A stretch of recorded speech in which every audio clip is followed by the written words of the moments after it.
Bonjour à tous et bienvenue dans cette nouvelle vidéo coup de cœur spéciale Sylvie Bossier. Aujourd'hui, je vais vous parler de Bitumia, la planète aux voitures, de Sylvie Bossier donc, et de Pascal Perrier.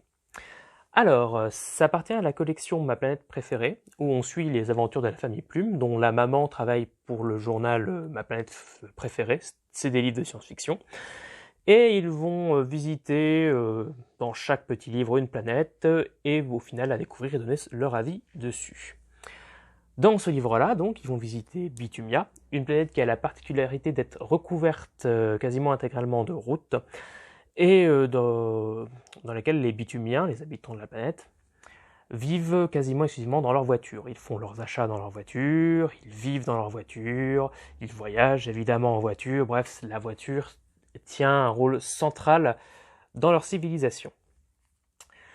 Comme on le devine assez vite à la couverture et avec le côté bitumia, la planète aux voitures, c'est un livre qui va sensibiliser la jeunesse à l'écologie et à la pollution. C'est un élément central du livre, cet apprentissage donc des effets par la visite de la planète, effet qui est renforcé par, à la fin du livre, un petit questionnaire, un petit quiz adressé aux enfants qui donc parlera de la planète Terre en elle-même et qui pourra dresser des comparaisons entre Bitumia et la planète Terre pour à la fois renseigner sur les effets nocifs de la pollution et aussi montrer quelle solution il peut y avoir en faisant réfléchir l'enfant par son implication personnelle. Mais ce n'est pas que ça, ce livre. Je m'attendais vraiment à ce que ce soit juste un livre didactique, et en fait pas du tout. En fait, je m'attendais à une dystopie en le lisant, à être confronté à une dystopie qui moralisera la pollution, l'écologie, etc. Et en fait, on a une vraie curiosité à découvrir Bitumia, ne serait-ce que parce que les enfants portent sur la planète un regard très, très bienveillant, très, très enjoué. Les personnages sont très contents de visiter cette planète. Du coup, on la découvre sous un œil qui est pas du tout négatif, en fait. Et la planète est super bien conçue, on prend plaisir à la découvrir à chaque bout. Il y a du bon comme du mauvais, évidemment. Mais par exemple, que ce soit les voitures, la manière dont les personnages vont vivre à l'intérieur, la manière dont ils vont faire leurs courses avec des magasins aménagés pour que les voitures puissent entrer dedans, cette espèce de road trip permanent où ils sont tout le temps sur la route, la culture des bitumiens qui emploient quelques petits mots qui sont très rigolos, ce qu'ils vont manger, tout ça.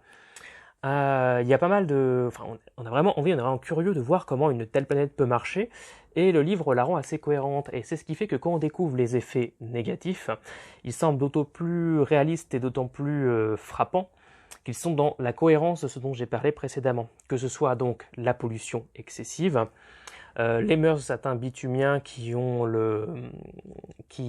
traitent l'humain comme on traite de la mécanique, ou le fait qu'ils ne peuvent pas sortir des voitures sans combinaison pour rester à la pollution, et l'état de santé des bitumiens qui est assez faible, puisque comme ils se déplacent tout le temps en voiture et qu'ils marchent très très peu, voire jamais, et bien forcément ça fait que leurs conditions physiques se dégradent.